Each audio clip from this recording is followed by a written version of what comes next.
ఒక చిన్న మాట మనము ఒక వివరణ ఇచ్చినప్పుడు వాళ్ళకి మన మీద నమ్మకం ఉంటే అది వాళ్ళు నమ్ముతారు.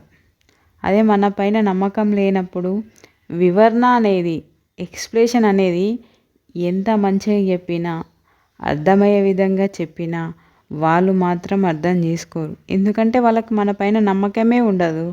మనం ఇంతే అని వాళ్ళ మైండ్‌లో ఫిక్స్ అయిపోతారు. అలాంటప్పుడు మేము ఎన్ని చెప్పినా వాళ్ళు ఎలా నమ్ముతారు? నమ్మరు.